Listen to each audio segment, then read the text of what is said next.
All right, welcome back to Las Vegas, live at Big 12 Media Days. I am John Kurtz, and I'm joined now by the Deputy Commissioner of the Big 12, Tim Weiser, former athletic director at K-State as well. Really appreciate you taking some time to join me, Tim. Whether you want to call it private capital or private equity, either way, that's one of those that seems to be on the table.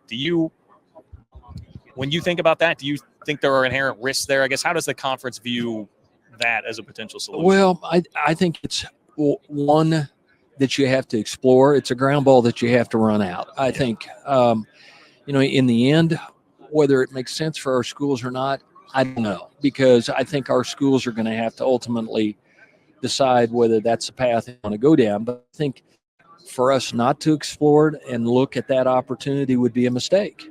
I think we have to.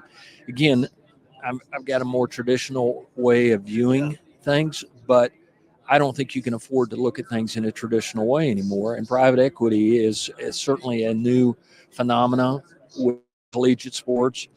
And so I think it's worth pursuing, but I don't know that at the end of the day, it's necessarily the solution for us. We're just going to have to spend some time understanding more of how this would play out and how it would work for us. Yeah. And I assume Brett probably has a background working with some of that He from does. what he's done before. Yep. I think he understands that area probably better than most of our ADs, if not all of them. So he does have some background in it.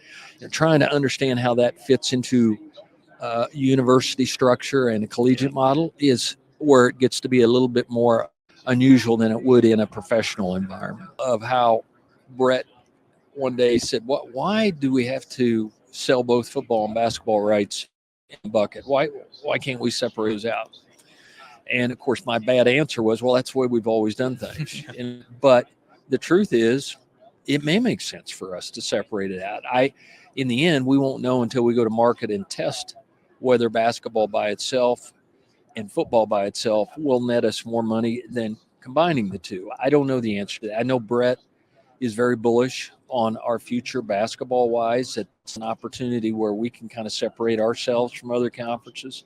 So, again, I wish I could give you an immediate answer. Time will tell on some of this, but I think it's a perfect case of how, why wouldn't we have thought about that before? And Pro Day is another one that comes to mind. Well, it's a great idea. Why wouldn't we have thought about doing something like that? So I'm thankful for the time I've had with him because, I've learned a lot.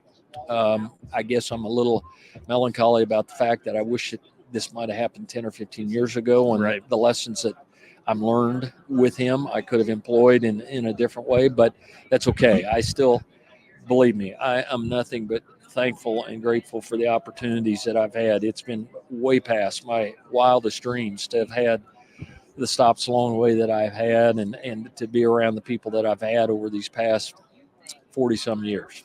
Is there a thought like, hey, if we do, whether it's this or naming rights and it's successful and it brings us closer, hey, the SEC or Big Ten will just do the same thing and pull further away from us? Is that a consideration at all? Well, and a consideration. I think you're always mindful of that. Frankly, I think if you had asked me that question 5 years ago, I would have said we're mindful of the Big Ten and the SEC.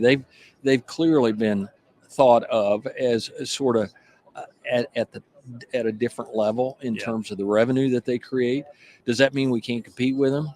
Well, if you look at our history in the Sugar Bowl, when our champion played, we did pretty well against the SEC there. And I think there's certainly been success we've enjoyed with Big Ten. So it's not always about the revenue. Obviously, I'd rather have more revenue than less revenue when it comes to trying to run an athletic department. But I don't think that by itself means you can't be competitive and still hold your own.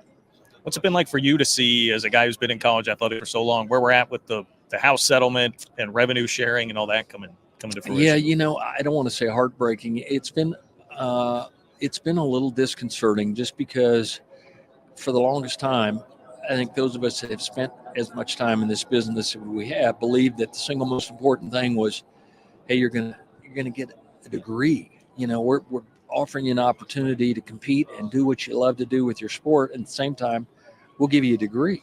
Yeah. And that's going to matter for you because this time that you're spending as a collegiate athlete is such a small part of your life. I mean, it's just a very few years, and then you'll have the rest of your life to benefit from the degree. Well, not many people talk about that anymore, about how much money you can put in my pocket. And I get that money's certainly been a part of it for ADs, and coaches, president, and we've all certainly lived in that environment. But as a student, you really want to reinforce, get that degree, get through.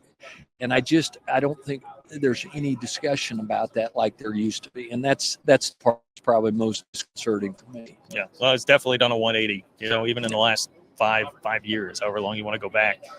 In your role as deputy commissioner, I know you're outgoing pretty soon. Yep. What is on your task list? What are your biggest priorities here as you head toward December and retirement? Well, I think part of it is transitioning as we bring these 4 schools in, making sure that we do that as smoothly as we can and as seamlessly as we can. But I also want to make sure that as we've got some new staff and that transition go well, so that we're positioned going forward, because our schools right now, and our ADs in particular, are under a tremendous amount of stress. I feel not sorry, but I really feel for our ADs in terms of the challenge they face and trying to help guide them. Difficult time is probably top on my list, because I just empathize with them and understand the kind of pressures that they're under, and trying to help them find solutions to these settlement dollars and the issues that they're going to have to deal with, I think is very important. Yeah, well, one of those ADs I know you know pretty well, Gene K-State, things have gone pretty well for him and his Done tenure. a great job. Man, it's a guy who's held that same position, the ins and outs of that K-State job. What can you say about the job he's done? Gene, I just here today. I mean, the kind of coaches he's hired, the people he's brought in, the success they've enjoyed. I mean, it's really quite phenomenal. And of course, Gene would be the first to say, "Yeah, well, you don't do that by yourself." And there's some truth to that. But having the K-State fans and the support that they've given to athletics helps achieve a lot of that success. But you still got to make the right decisions on personnel. And even though right now we're talking about financial issues, I still would tell you the single most important thing an AD does is personnel, hirings and firings. And that's not going to change. And he's done a great job with those. What was the biggest challenge for you in your days as an athletic director? I guess that's kind of a broad question, but what do you remember as being the most challenging thing? Yeah, and I would say this isn't just a K-State answer. This was be at Colorado State and Eastern Michigan, Austin. It was trying to understand the culture at each of those institutions and making sure that you were a fit in there, because I learned early on at Austin P when I hired a coach that I was convinced was the right coach and turned out not to be the right fit, that I had to be mindful of, hey, you've got your opinions, but there's an existing culture that you need to be mindful of and sensitive to. So understanding each of those points, what that culture was like, how they thought their team, their sports was really important. But it still came down to personnel matters. And, making sure that before you study their dues, that you've given them a fair chance and they've had enough time and resources to prove whether they're deserving of keeping that job. Yeah. Those are hard. And especially if you've built the kinds of relationships with those people, it's tough to have those kind of conversations and it not leave some scar tissue on you. Yeah, no doubt.